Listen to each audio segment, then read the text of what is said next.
Bom dia, tudo bem? Bem-vindo a você que nos visita, você que já é de casa. Hoje foi um dia muito especial para mim, não por uma data específica, mas especialmente ver a igreja adorando e lembrar que o culto não é simplesmente algo comum. Fez eu me emocionar algumas vezes no período da nossa liturgia. Não sei como você foi e está, como foi a sua semana, mas você está em casa. Essa aqui é a sua casa. Pode descansar. Você está em casa. Aleluia. Esse é a nossa pequena Jerusalém, a nossa pequena Sião aqui na terra. Quando o povo de Deus se reúne para adorar o seu Deus em comunidade. Nós estamos em uma série. A série se chama Vivos para a Glória de Deus e... Pô, você não treinou. Transformação do mundo. A gente vai refazer essa série, então vai ser mais uma rodada. Vivos para a glória de Deus e transformação do mundo. Uma série na primeira carta de Pedro. E nós estamos no capítulo de número 3, verso 8 a 12. Você pode acompanhar no boletim de culto ali a referência, mas abra a sua Bíblia a fim de que possamos fazer a leitura desse trecho que estaremos expondo nessa manhã. Vamos ler juntos a palavra de Deus. 1 Pedro 3, verso 8 ao 12, diz assim: Finalmente, tenham todos o mesmo modo de pensar. Sejam compassivos, fraternalmente amigos, misericordiosos, humildes. Não paguem mal com mal, nem ofensa com ofensa. Pelo contrário, respondam com palavras de bênção, pois para isso mesmo vocês foram chamados, a fim de receberem bênção por herança. Pois aquele que quer amar a vida e ter dias felizes, refreie a língua do mal e evite que os seus lábios falem palavras enganosas. Afaste-se do mal e pratique o bem. Busque a paz e empenhe-se por alcançá-la. Porque os olhos do Senhor repousam sobre os justos e os seus ouvidos estão abertos às suas súplicas. Mas o rosto do Senhor está contra aqueles que praticam o mal. Vamos orar outra vez? Curva sua cabeça. Vamos orar ao nosso Deus. Senhor, nós te bendizemos pela tua palavra. Obrigado porque ela nos conduz em toda a verdade. Bendizemos também pelo teu Santo Espírito que habita no meio de nós e que nos conduz a entender, que ilumina o nosso entendimento, a fim de que a Escritura se abra a nós e o nosso coração se abra a Ti. Modele nosso coração pela Tua palavra nessa manhã. Nossa oração é que Tu nos transforme segundo a Tua vontade e a Tua boa graça para conosco. Essa é a nossa oração no nome de Cristo Jesus. Amém. Meus irmãos, a vida como igreja em comunidade, ela tem uma riqueza inestimável. Porque a soma das diferenças existentes entre nós, elas resultam em algo maior do que aquilo que nós somos sozinhos. Então, há uma grande riqueza em viver comunidade. Contudo, ainda que a vida em comunidade seja uma das maiores e mais belas bênçãos a serem desfrutadas nessa terra, ela não deixa de vir com os seus desafios, de ser exigente. A vida em comunidade exige que eu e você abandonemos um estilo de vida.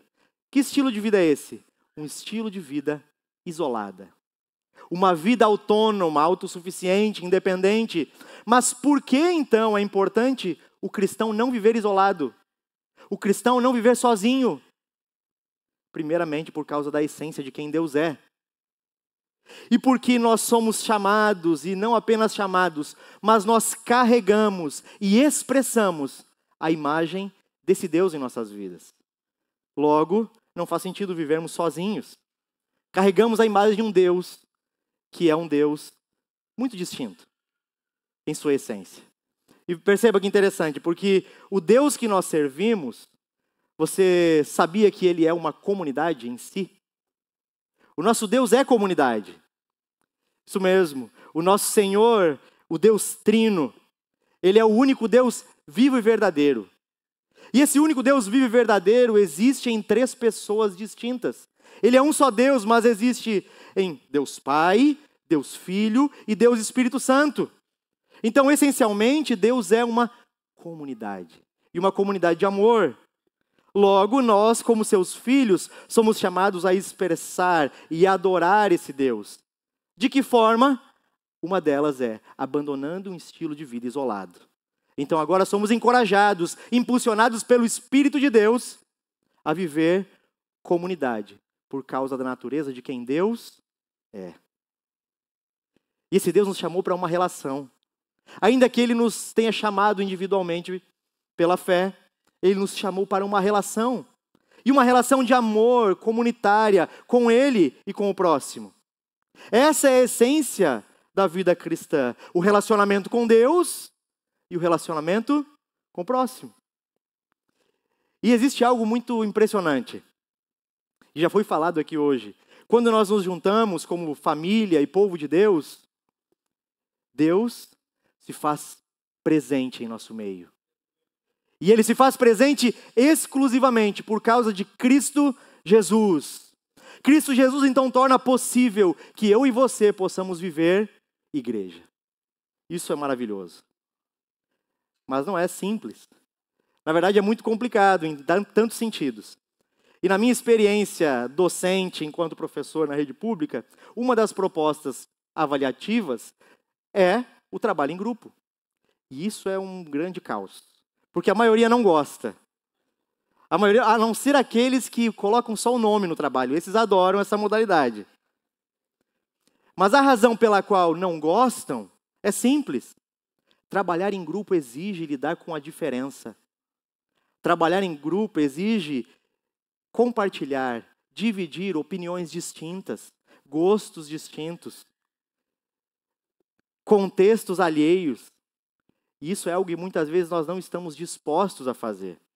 Então, uma das frases que muitas vezes eu ouço é: cara, eu não importo, professor, com o que o outro está fazendo. Eu não quero saber a opinião dele. Eu quero fazer do meu jeito. O que importa é a minha experiência, é o que eu sinto, é como eu estou me sentindo. Outros vão dizer: se eu estivesse fazendo sozinho, eu já teria terminado e estaria muito melhor. Essas são algumas das frases que nós ouvimos quanto a dividir uma experiência coletiva. Infelizmente, muitos cristãos, meus irmãos, assim como esses meus alunos adolescentes, abraçaram uma ideia de que viver isolado é o melhor caminho. Isso se reflete no estilo de culto de algumas igrejas, que formam cristãos a partir de uma experiência individual com Deus. Quando, no seu culto, bem falamos no seminário que tivemos nesse último sábado, penúltimo, aliás, muitos cultos estão com as luzes apagadas, o som alto, os olhos majoritariamente fechados, as afeições à flor da pele, poucas pausas para o silêncio. Ou seja, o foco está numa experiência individual com Deus e não na comunidade, não em ver o outro. E é claro que eu não estou dizendo que não é necessário uma experiência com Deus pessoal, privada, individual. Não estou falando que não devemos ter. Devemos sim. Mas essa experiência deve ter um contraponto, deve ser balanceada por uma vida em comunidade. Deve nos arremeter a viver comunidade. Nossa relação com Deus nos leva a amar a Deus e amar o próximo também agora. Caso a gente não viva assim, nós deixamos de desfrutar bênçãos reservadas especificamente para a comunidade cristã. Então, dessa forma, nós percebemos não apenas no relacionamento que temos com Deus, essa individualidade, mas também na forma como nós nos relacionamos muitas vezes com a nossa agenda.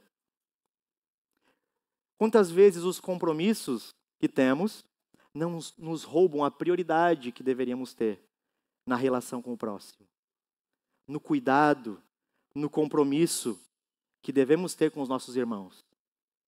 Quantas vezes não nos roubam do culto, que não é comum, mas é um milagre.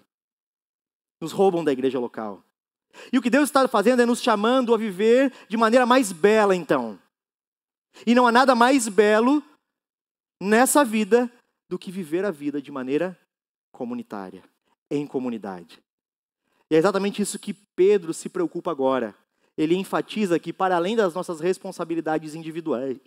Desculpa, nossa. Perdão. Quase que individuais saiu diferente. Saiu molhado. Deixa eu tomar uma aguinha.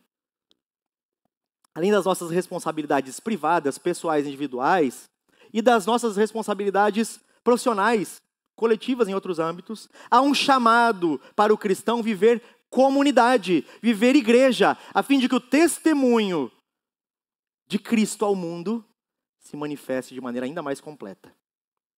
Como nós vencemos esses gigantes é o nosso desafio hoje. Então eu gostaria de convidar você a avançar para o verso de número 8. Olhe comigo. Finalmente.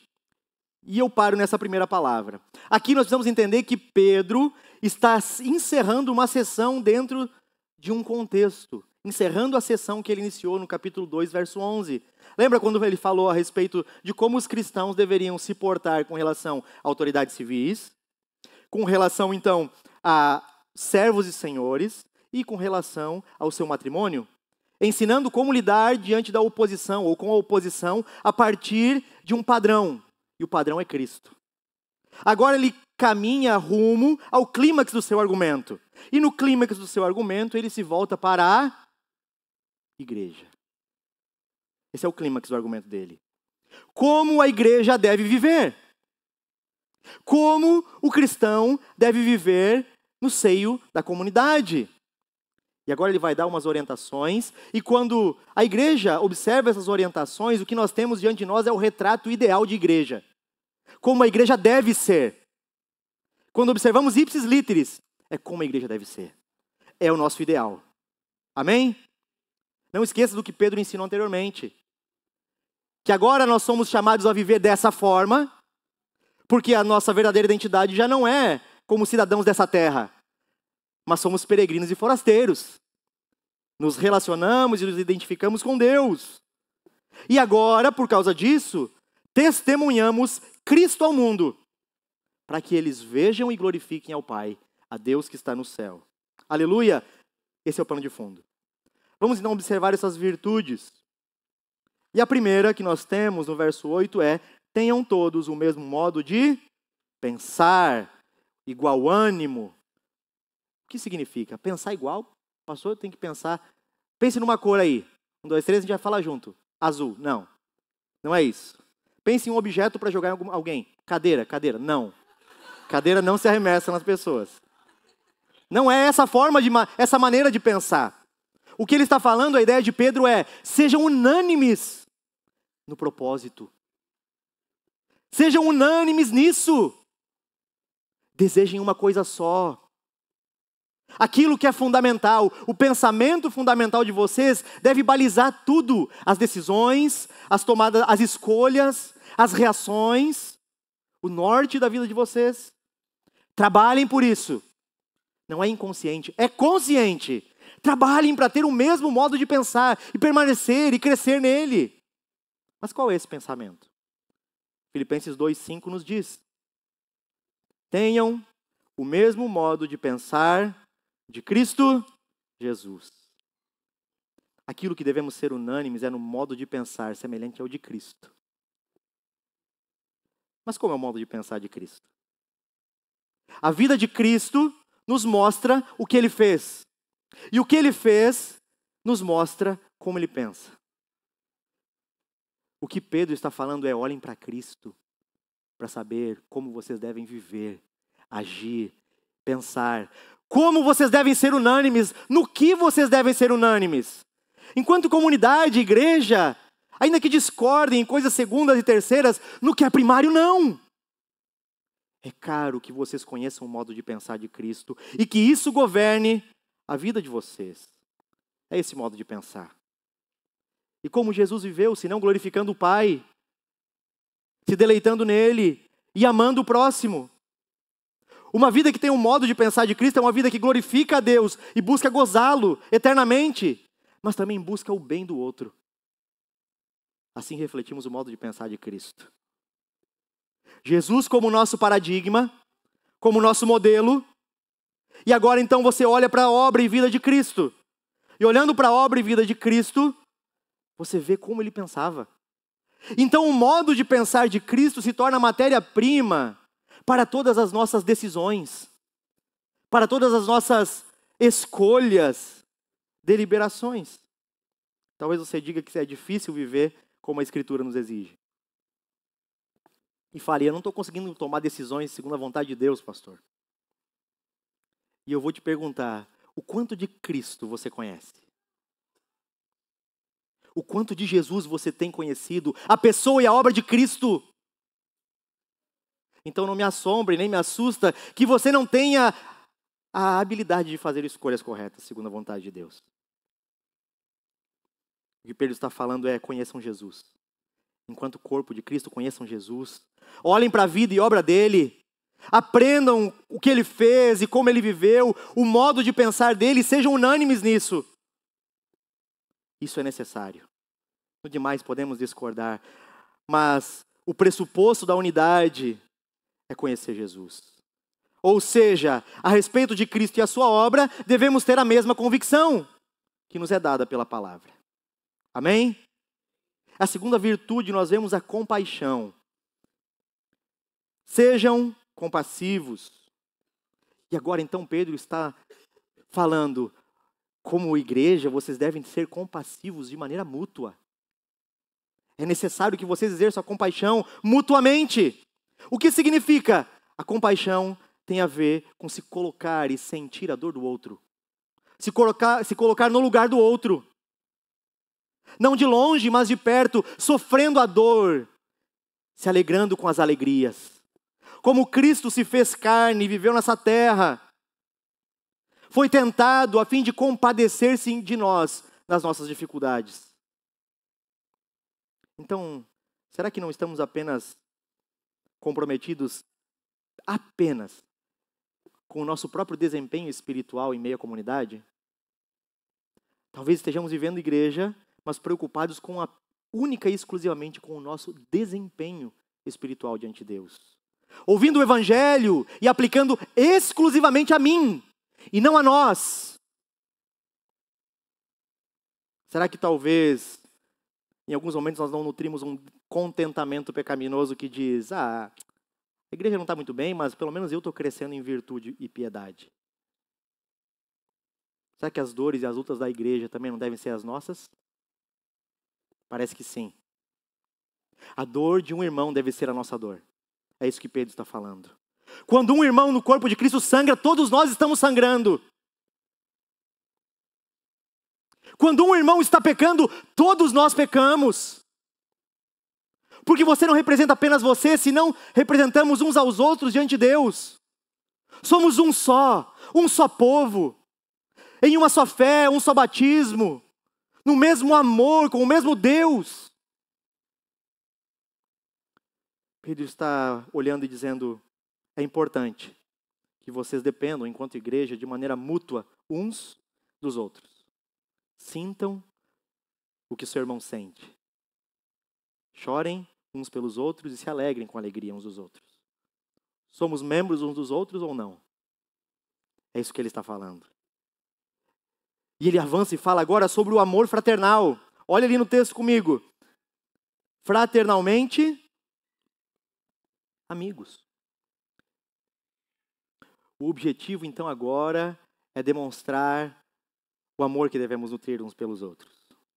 E a ideia aqui é de amar uns aos outros como irmãos. Não como conhecidos, não com um amor fingido, mas com um amor genuíno. Que nasce do paradigma de Cristo. Um amor indissolúvel, como uma família. É amar uns aos outros, não por causa das nossas virtudes, mas apesar das nossas fraquezas. Amar uns aos outros, não pelos nossos méritos, mas apesar dos nossos deméritos. É permanecer em amor, um amor que mais à frente ele vai falar que cobre multidão de erros. Um amor que ama com um vínculo eterno. Quando a água do batismo se torna mais espessa do que o sangue. Porque quando nossas relações lineares, parentais, se vão pela morte, a família da fé permanece eternamente. É esse tipo de amor. amem uns aos outros, assim como eu os amei. Isso é importante para Pedro. Ele ressalta por 3 vezes. Tendo purificado a alma pela obediência à verdade, com vistas ao amor fraternal não fingido, amem intensamente uns aos outros de coração puro. 1:21, 22. 2:17 ele vai dizer, amem os irmãos da fé. 4:8 ele vai dizer, acima de tudo tenham amor intenso uns para com os outros. Esse é o tipo de relação que os cristãos devem ter, fundamentadas no amor que passa por cima dos erros.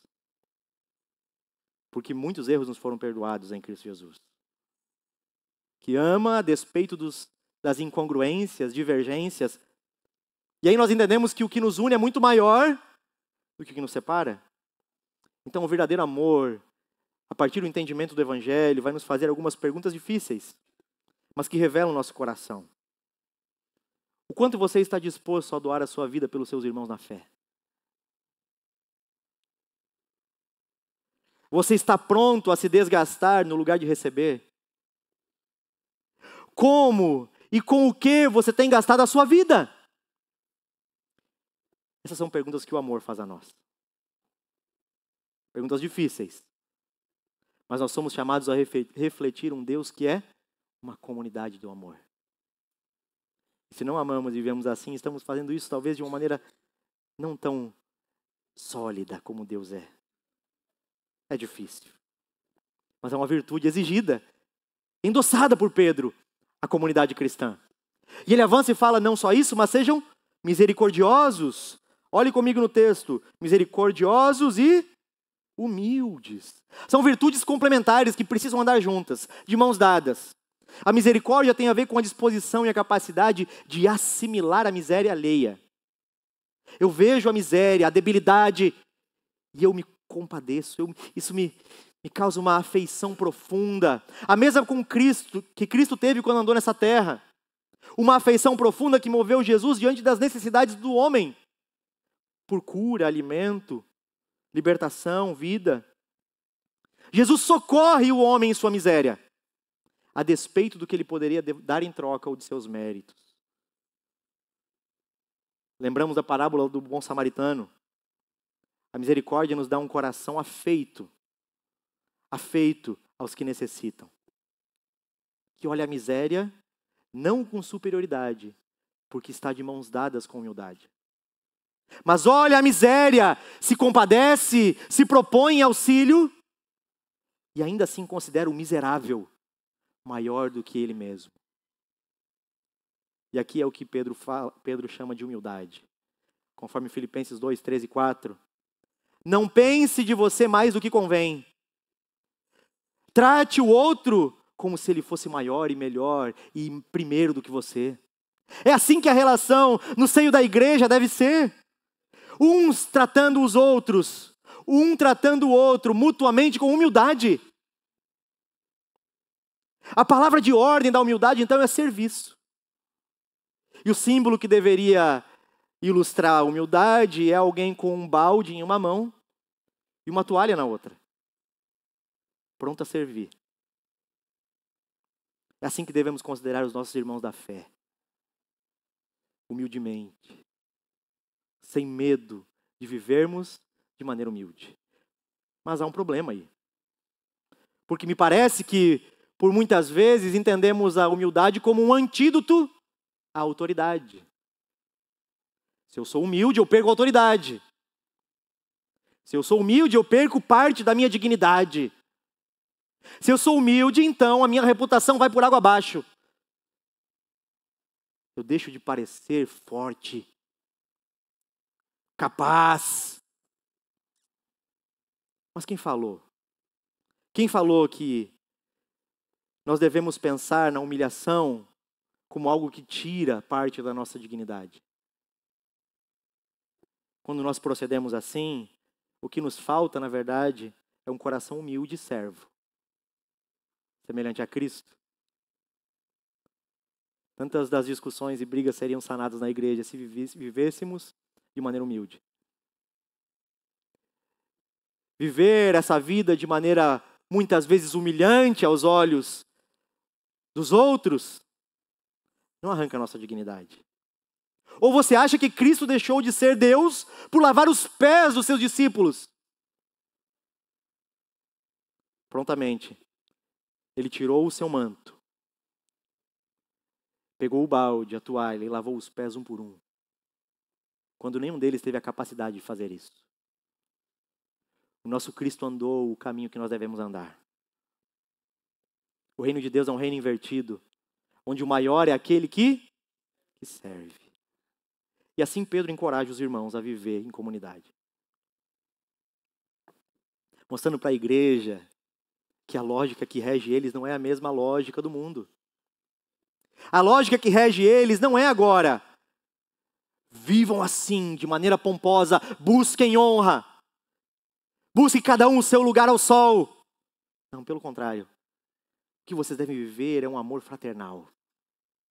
Um amor abnegado, que busca o bem do outro, que considera o outro melhor, mais importante, que tem um coração afeito à dor e se compadece, que sofre junto. E quando vocês viverem de tal forma, certamente vão ver que vocês são um. E que Deus está em você. E que o Pai enviou Cristo. E serão impactados por um testemunho grandioso de Deus nessa terra. E Deus receberá glória e honra. Mas nem só de virtude vive o Evangelho. Existem alguns grandes contrassensos que nos assombram. Olha o verso 9 comigo.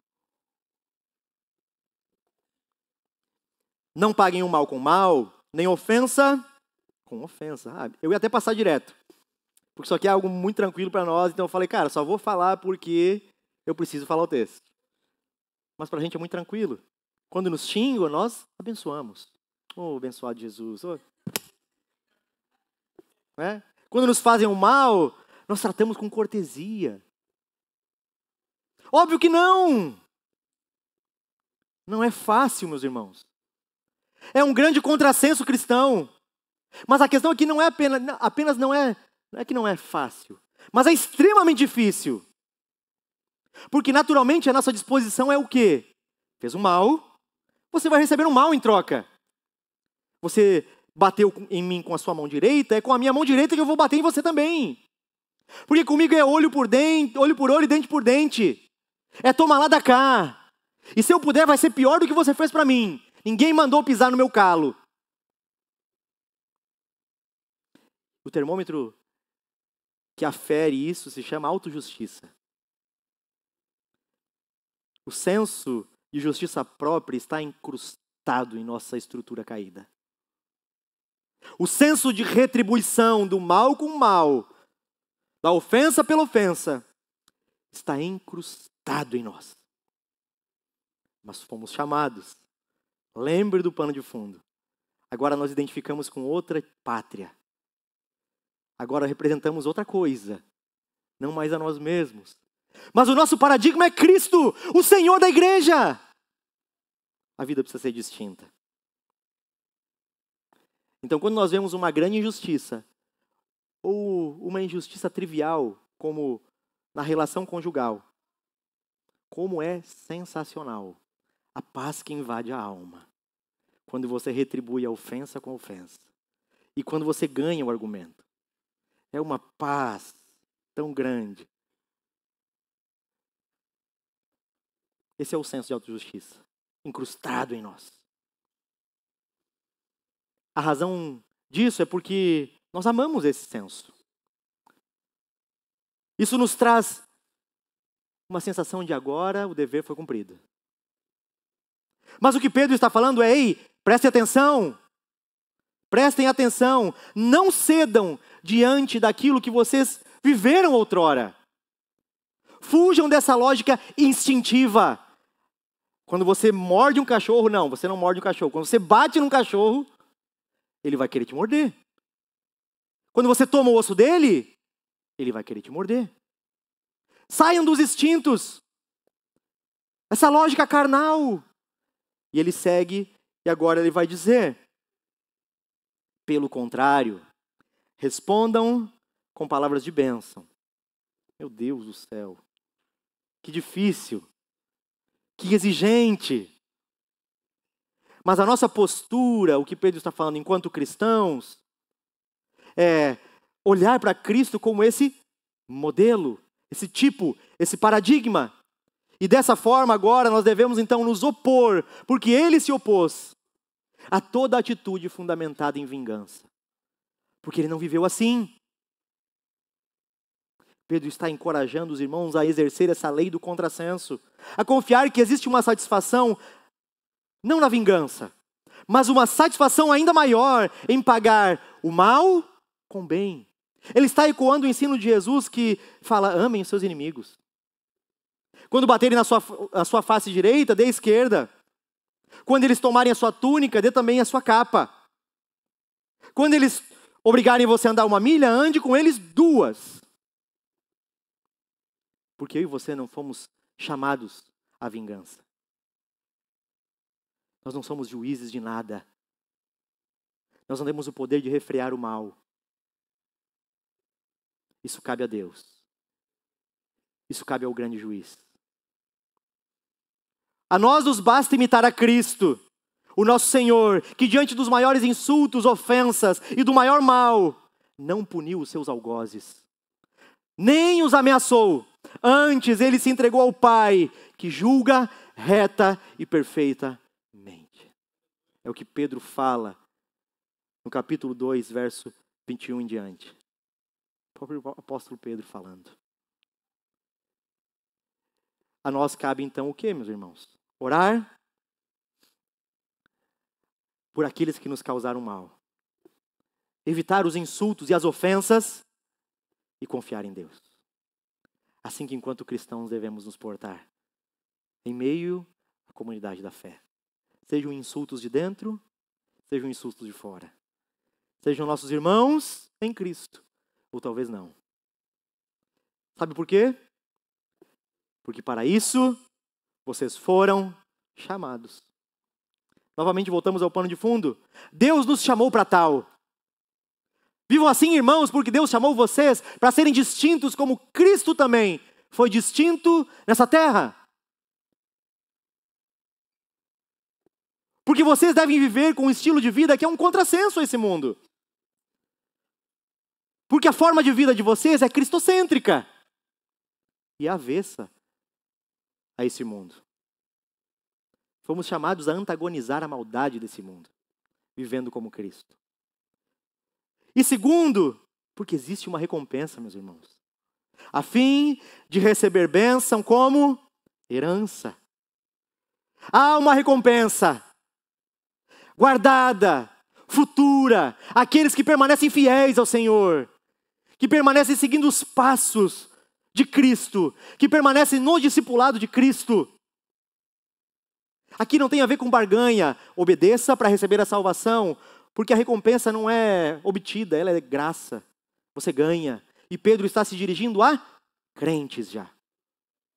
Então não é retributivo, não, no sentido de alcançar misericórdia, de alcançar salvação. Mas tem a ver com olhar para frente e reconhecer que Deus é um verdadeiro, bom e perfeito juiz. Que os olhos deles estão olhando como vamos ver mais à frente. E que ele retribui favorável e abundantemente aqueles que procedem segundo a sua palavra. Ele está falando, confiem. Na igreja, confiem. É difícil, é exigente, mas confiem em Deus. Permaneçam fiéis. Vivam dessa forma distinta. Quando for difícil, confie em Deus. Não faça vingança porque você não foi criado e chamado para isso. Confie em Deus. Continue olhando a Cristo. E aí nós chegamos aos versos 10 a 12, finalmente. E agora, por fim, Pedro vai amarrar, fundamentar o seu argumento, olhando para o Antigo Testamento. A construção de Pedro é fantástica. Pense comigo. O que está acontecendo? Uma comunidade sofre injustamente por causa do Evangelho. Correto? E agora, Pedro, que também aprendeu a sofrer e as oposições e as hostilidades por causa do Evangelho, depois de se opor de maneira errada, ele aprende como deve se opor, olhando para Cristo, através de Cristo, agora ensina essa comunidade. Mas talvez isso não baste para eles. Então Pedro fala, veja, Jesus também viveu assim. Talvez não baste para eles. Então Pedro fala, veja, eu não falo da minha cabeça, tampouco da minha experiência própria, antes eu falo da Escritura, daquilo que vocês confiam, daquilo que vocês colocam fé também. Vocês lembram de Davi? E aqui ele remete ao Salmo 34. Davi estava sofrendo perseguição injusta por Saul. E o que aconteceu com Davi? Se não permaneceu fiel a Deus, quando teve a oportunidade de matar Saul, se absteve de fazer o mal e orou a Deus. E então, no determinado momento, Deus manifestou a sua justiça, punindo Saul e abençoando Davi. Que fantástico, Pedro, aqui. Vocês talvez não creiam em mim. Talvez não seja suficiente o exemplo de Cristo, porque talvez vocês vejam ele como alguém muito superior. Mas então olhem para os pais de vocês. Davi, como vocês. A Escritura dando testemunho de Cristo e do Evangelho. E aí ele usa um trecho quando fala assim, aquele que quer amar a vida e ter dias felizes, refreie a língua do mal. Evite que os lábios falem palavras enganosas. Meus irmãos, que construção fantástica. Que construção fantástica. Agora ele se vale da Escritura, de Salmo, no mesmo contexto em que os crentes daquela... Poxa, esse Salmo caiu como uma luva. Os mesmos padrões e temas principais que ocorriam em 1 Pedro, eram os mesmos que ocorriam em Salmo 34. Então cai como uma luva. E agora eles olham e veem a Escritura dando testemunho de como eles deveriam viver a igreja. E Pedro usa isso agora inicialmente para falar, ei, vocês querem viver dias felizes? Eu sei que está difícil, eu sei que os dias são exigentes, hostis, mas vejam, a vida é uma dádiva de Deus. A vida é um dom de Deus. Não abram mão da existência. Amem a vida porque é um presente de Deus para vocês. Aspirem por dias felizes. Quem não quer viver dias felizes? E agora ele vai falar, deixa eu dizer para vocês, para que vocês vivam unânimes na fé, a unidade cristã, cuidado com os inimigos da unidade. Existem dois claros inimigos aqui. A língua solta é um deles. Refreie. Cadê? Refreie a língua do mal. A língua solta é um problema. Nós vimos com Tiago que a língua, apesar de ser um pequeno membro, ela é poderosa para destruir, dividir, incendiar. A mesma língua que abençoa e bendiz a Deus, é a mesma que mente, calunia e maltrata o irmão. Um pequeno membro. Cuidado com a fofoca. Cuidado com o diz que me diz que. As meias palavras. Tenha paciência em falar, seja pronto a ouvir. Ágil em ponderar o que você tem para dizer. É isso que Pedro está falando. A língua não refreada é o inimigo da unidade. Quem não gosta, na sua estrutura caída, de uma fofoquinha? Então vem com essa para cima de mim. Quer ver quando a pessoa chega e faz assim, ó. Quando ela olhou para o lado, para ver se não tinha ninguém perto, e baixou e falou assim, ó. Ei, tu não sabe. Pode esperar. É isso que Pedro está falando. E cuidado! A língua pode destruir a unidade cristã. Mas existe outro inimigo. E o nome desse outro inimigo é engano. Evitem palavras enganosas. Por palavras enganosas devemos entender aquelas palavras maliciosas. Aquela fala pejorativa, maldosa. Aquela fala difamatória, cínica. Aquela ênfase que é dada com o objetivo de comunicar uma intenção má. Quando se deixa no ar. Pense o que você quiser. Ó, joga e sai fora. Cuidado. Cuidado com as mentiras cruéis e escrachadas. Cuidado com os testemunhos falsos de outros irmãos. Na dúvida, sempre chame o irmão e converse com ele. Isso preserva a unidade. E o que Pedro está falando é: resistam a isso. Eu sei que dá um comichão. Eu sei que é complicado. Mas resistam à tentação. Resistam aos inimigos da unidade. E no verso 11 ele vai falar sobre uma postura ativa. Se vocês devem resistir por um lado, por outro, sejam ativos nisso. Se afastem do mal. Se afastem do mal. Por um lado resistimos e evitamos. Mas do outro, se afaste. Existem coisas que são necessárias que nós nos afastemos. Aquilo que não vem do paradigma de Cristo, fuja.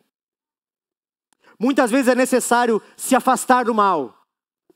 E aqui vai um conselho pastoral. Existem pessoas que vêm e enfrentam tentação todos os dias. Aquilo tenta.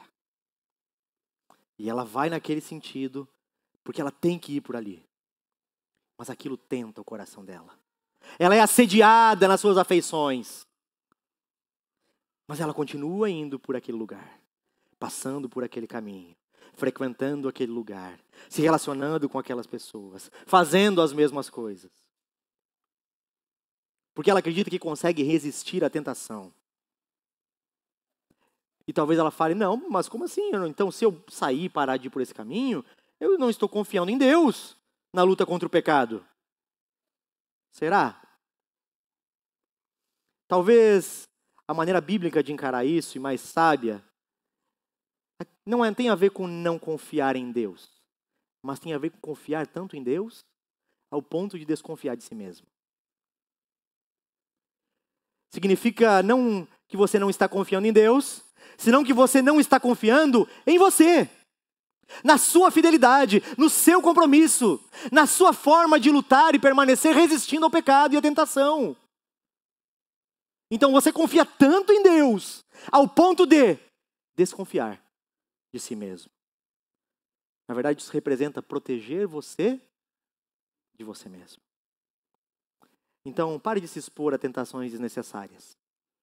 E se afaste do mal. Conversávamos essa semana e o pastor Tiago lembrou de uma frase muito interessante.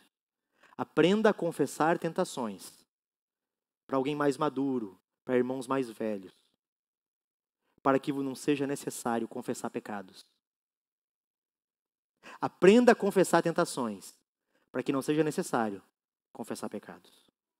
Fuja do mal, mas busque o bem. Busque a paz. Isso ele continua. Busque a paz. Então aqui no sentido é o quê? Os cristãos não devem apenas não querer quebrar a paz. Mas eles devem ser ávidos em buscar, inflamados em promover a paz, pacificadores. Quando há uma rusguinha, eu vou promover a paz. Quando há uma discussão, uma possível contenda, eu vou promover a paz. No que cabe a mim, teremos paz entre todos. Bem-aventurados são os pacificadores. Que nós possamos buscar a paz ativamente, como igreja. E por fim ele vai falar: sabe por que você está buscando a paz? Se afastando do mal? Porque os olhos do Senhor estão repousando sobre os justos. Busque e continue, porque os olhos de Deus repousam. Os ouvidos deles estão atentos aos justos. Aqueles que se afastam do mal e buscam, empenham-se por praticar o bem. Da mesma forma como o rosto deles se vira àqueles que permanecem duros na prática do mal. Pedro está ensinando o valor de congregar, e não só isso, mas como preservamos, enquanto igreja, a unidade cristã. Com essas virtudes, com esses contrassensos difíceis, mas sobretudo dependendo uns dos outros. Por isso cantamos de olhos abertos. Por isso devemos sentir como os nossos irmãos sentem. Por isso devemos ser mais compassivos, tardios em irar, prontos em aplicar o bem. A igreja não é normal. A igreja é a nossa casa. A igreja é o nosso lar. Aqui estamos em casa. Confie em Deus. Talvez você diga: está difícil, pastor. Não... Tanta coisa. Pedro vai falar: confie em Deus. Assim como diante das autoridades civis, injustas, Continuo confiando em Deus. Assim como na relação com senhores ímpios que oprimem, continuo confiando em Deus. Por causa de Deus, por causa do Senhor, é que vivemos assim. Mas o meu marido não tem jeito. Continue olhando para Jesus. Que retrato belo de uma igreja. Essa é a igreja que nós devemos ser. Essa é a igreja que está diante das oposições.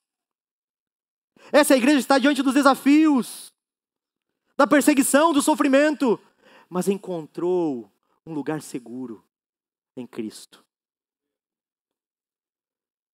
Está ali porque Cristo salvou. E agora eles têm tudo em comum. Agora eles podem contar uns com os outros. Sentir o que o outro sente. Se compadecer com a miséria do outro. Viver considerando o outro como o maior. Amar de maneira fraternal. Essa é a comunidade cristã. Esse é o valor da vida em comunidade. Esse é o nosso lugar. É assim que a igreja deve ser. Assim, de maneira uma só, unânime, unida. Expressamos e manifestamos o Cristo, o nosso Deus, que é uma comunidade de amor a toda a terra. Se você quiser ler Romanos 12, do verso 9 ao 21, leia depois. Paulo vai corroborar com essa ideia de Pedro nos mesmos termos. Nos mesmos termos.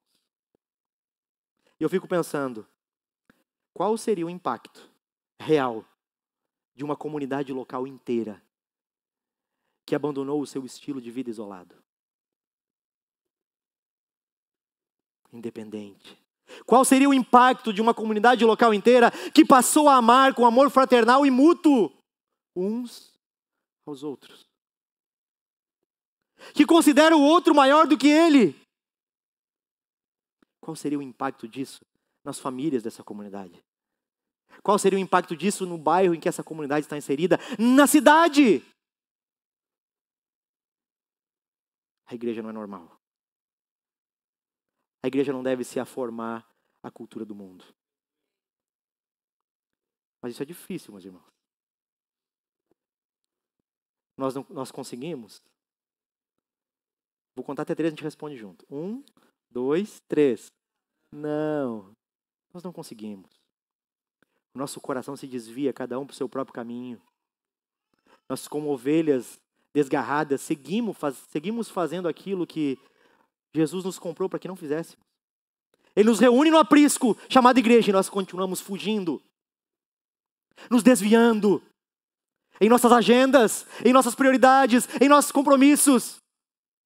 Quando fomos salvos para o culto, salvos para viver igreja, salvos para a relação com Deus e uns com os outros.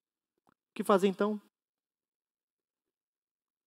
Nós precisamos olhar para Jesus. Nós precisamos olhar para Jesus. A vida e obra de Jesus não nos fazem perder a esperança, mas injetam esperança em nosso coração desanimado. Injetam esperança em nossa vida que olha e não vê saída. Como na introdução nós falamos, apenas Jesus torna possível nós vivermos igreja. Então vamos olhar para as palavras dele em João capítulo 17. Abra comigo João 17, do verso 20 ao 23. Vamos ver a oração de Jesus agora pela igreja, por mim e por você. Veja a oração de Jesus comigo.